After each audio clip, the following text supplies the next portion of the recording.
Coming up, Cardinals win in the Big Apple. ASU football begins fall practices. And a boxer battles back. All that and more on Cronkite Sports Now. Hello everybody and welcome to Cronkite Sports Now. I'm Tiara Rose. We're going to get you all caught up and we're going to start with the Cardinals.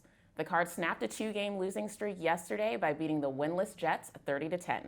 The team is now 3-2 on the season, and to catch us up on the big win, we go to Cardinals Corner. Talk about a turnaround. Quarterback Kyler Murray threw for a career-high 380 yards against the Jets, after only throwing for 133 the week before. To do some quick maths for you, that's a 247-yard difference. Murray is now just the third player in NFL history to have at least 5 rushing and passing TDs in the opening 5 games of a season. And well, his teammates might have been a little too excited by his efforts on Sunday.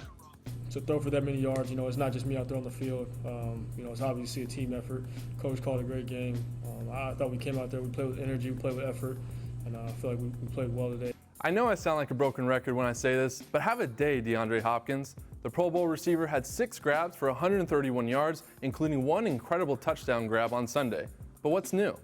Hop has hauled in 130-plus yards in 3 out of his first 5 games with the Cards, something he didn't do once in Houston last season. A lot of people look at me as just a possession receiver, I guess. And, my abilities and my talent, obviously, today's and other games show that, I'm not just a possession receiver, but, I'm a downfield threat. He also became the 4th youngest receiver in NFL history to reach 9,000 receiving yards in his career, only behind Randy Moss, Calvin Johnson, and his teammate Larry Fitzgerald. On the other side of the ball, the injury woes continue. This time it's 2019 Defensive Player of the Year runner-up Chandler Jones falling to a banged-up bicep. Replacing Jones is Dennis Gardeck, who played the first defensive snaps of his career. Whatever nerves Gardeck had disappeared. He finished the game with 2 sacks and a feel-good celebration to follow. He is hell on wheels going on scout team against our offensive line, and they hate trying to block him because he's nonstop, he's relentless, and that's what you saw out there today. With Jones's potentially season-ending injury, the Cards will look for more of the same from Gardeck next week when they travel to Dallas to take on the Cowboys for the last of their 3 straight away games. For Rachel Phillips, I'm Reed Harmon, and this is Cardinals Corner. Staying with football, as some conferences begin their 6th Saturday of games, ASU took the football field for their 2nd day of fall camp. The Sun Devils are less than a month out from their season opener on November 7th against USC, and the wide receiver corps is in the spotlight. Only one player, senior Frank Darby, provides extensive experience in the group, with a star-studded freshman class pushing for playing time. One of those freshmen includes 4-star recruit L.V. Bunkley Shelton. The freshman says the young receivers are ready to step up right now and make an impact on the field. Frank is a dog, Ricky's a dog, GP's a dog, and I feel like they're getting overlooked. And they're just thinking like, oh, they're a young team, they're going to come up soon. But they don't realize that we're going to come up right now. That's how I feel. As the Sun Devils wait to duke it out in the Pac-12, a local boxer turned trainer rolls with the punches in a pandemic. Chris Lopez shows us how it takes some grit to run a business. Tommy Roberts is a former Arizona Golden Gloves champion who wanted to share his knowledge of the sweet science with anyone who would listen.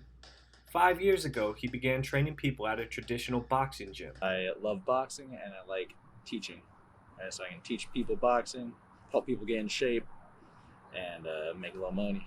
Then, COVID-19 hits, putting boxing gyms down for the count indefinitely, pushing people like Roberts out of the door with no paycheck and bills to pay.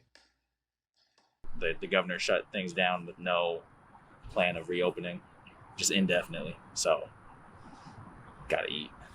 With a daughter to feed and no vision of his place of employment opening up, the 27-year-old had to think fast and come up with an idea that would push some profit. So I gotta pay bills, so start training people outside. But the relentless Arizona heat isn't the most ideal place to practice pugilism.